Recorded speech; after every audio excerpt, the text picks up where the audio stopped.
Eh bien, salut tout le monde et bienvenue à cette nouvelle review comics sur le deuxième numéro du kiosque DC Saga présente, qui est composé donc du crossover tie-in à Forever Evil, donc Forever Evil Blight, donc qui se consacre uniquement au titre dark de l'univers DC Comics, donc genre Justice League Dark, Pandora, Trinity of Sin, Phantom Stranger et Constantine.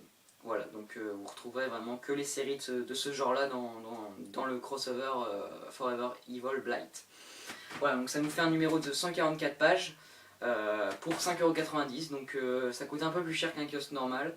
Je sais pas pourquoi pour le coup, parce qu'un kiosque, enfin on a déjà eu des kiosques de 144 pages qui coûtaient 5,60€, voire même plus. On a eu genre Justice League Saga 7 qui était 260 pages, donc voilà, je sais pas pourquoi ça coûte plus cher, mais bon voilà, c'est que 30 centimes, mais bon, pourquoi ça, seul Urban a la réponse, mais je sais pas pourquoi mon perso. Mais après c'est pas non plus dérangeant beaucoup parce que ça coûte que 30 centimes de plus, enfin bref, ça on s'en fout un peu. C'est pas l'objet de la vidéo, donc la vidéo va se concentrer donc, sur la review de ce kiosque. Je vais procéder de la même façon que pour Green Lantern Saga 26, je vais noter le kiosque, enfin je vais mettre qu'une seule note au kiosque. Je vais parler voilà, du crossover d'un seul coup, je vais pas parler des numéros, enfin numéro après numéro, parce que ça serait un peu, enfin c'est pour un crossover c'est un peu, c'est pas très évident quoi. Voilà donc je préfère prévenir, donc voilà ça sera ce genre de type de review. Donc au niveau du scénario, on retrouve deux scénaristes qui sont Dematteis qui va se concentrer sur les séries Phantom Stranger et Justice League Dark, et Ray Fox qui va se concentrer sur les séries Constantine et Pandora. Voilà, donc au niveau de l'intrigue, comment ça se passe? Donc on retrouve John Constantine au début du premier numéro du magazine, donc il se réveille dans la maison des mystères, il ne sait pas pourquoi, ce qu'il fait là, comment c'est arrivé, il se rappelle juste vaguement donc l'arrivée du Crime Syndicate à la fin de Trinity War, donc, qui s'attaque au Justice League. Lui, il ne sait pas pourquoi il s'est retrouvé ici, pourquoi il est en vie, où est son groupe, parce qu'il est tout seul dans cette maison des mystères. Il ne retrouve pas par exemple Zatanna, Deadman, Frankenstein ou encore Madame Xanadu par exemple. Voilà, enfin bref, il se demande vraiment où sont passés tous ces autres personnages qu'il connaissait.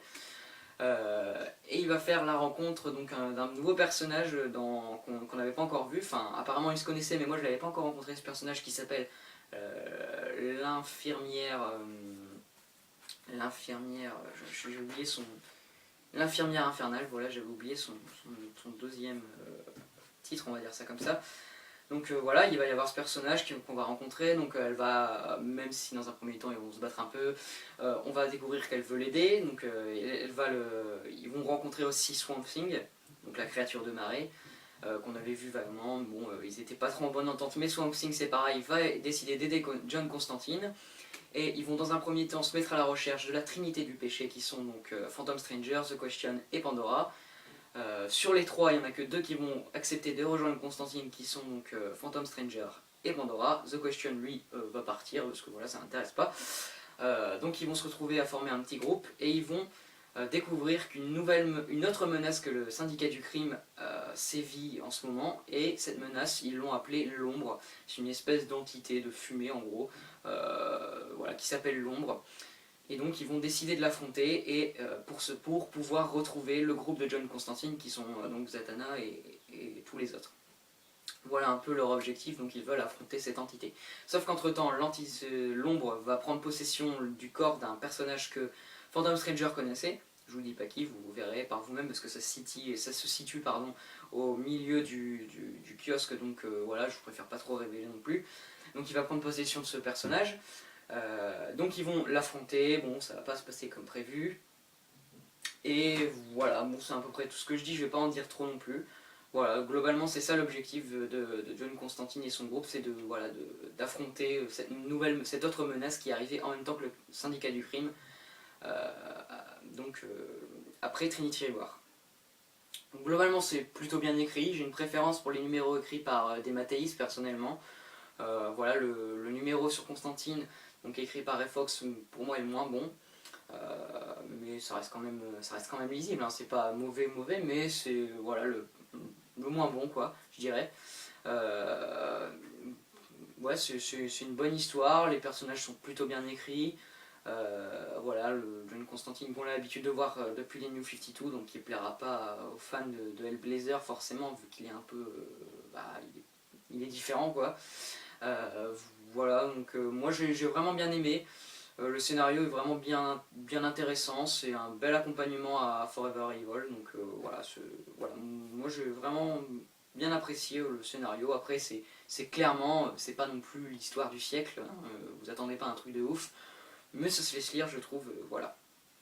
Au niveau des dessins, donc on en retrouve plusieurs, donc on retrouve Michael Janin pour les numéros de Justice League Dark, donc là-dessus il est fidèle à lui-même, c'est-à-dire excellent, c'est très bon, de magnifiques pages.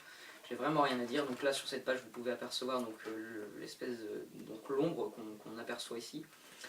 Voilà, donc il fait du super boulot, j'ai rien à dire, donc je vous montre une page avec son signe qui est vraiment bien belle, celle-ci.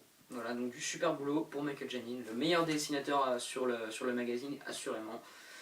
Donc voilà, sur du Justice League Dark, il fait vraiment du super boulot. Ensuite, sur Constantine, donc on a sur Phantom Stranger d'abord, donc on a Fernando Blanco, qu'on avait aperçu le mois dernier.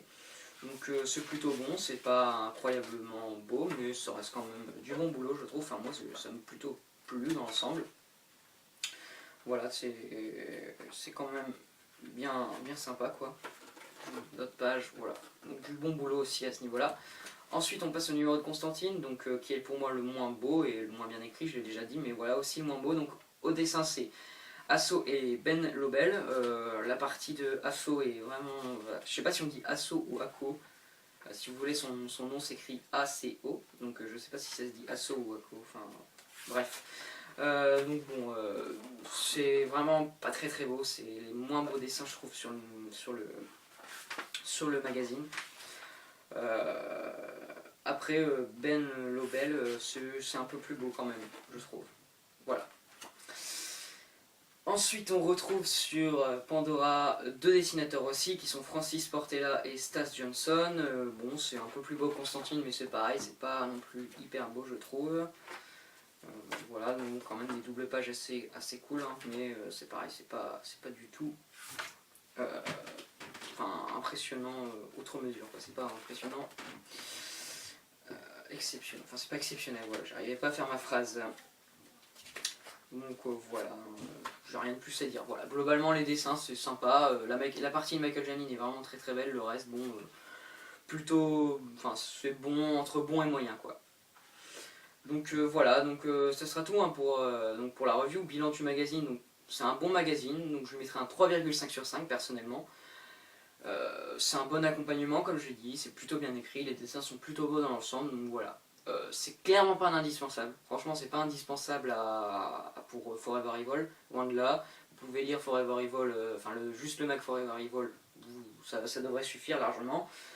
Après moi je trouve que c'est un bon accompagnement, c'est plutôt sympa, et puis voilà, moi j'aime vraiment bien la série du Justice League Dark, donc j'ai été ravi de la retrouver dans ce DC Saga présent, donc moi je pense vraiment continuer, ça m'a plutôt séduit cette première partie, donc je verrai le reste, mais normalement je prendrai le deuxième qui sortira je pense aux alentours de septembre-octobre. Voilà. Voilà, ce sera tout hein, pour la review, je vous le conseille donc, globalement, voilà, si vous aimez jusque là les séries du type Justice League Dark, normalement vous devrez vous y retrouver avec ce kiosque.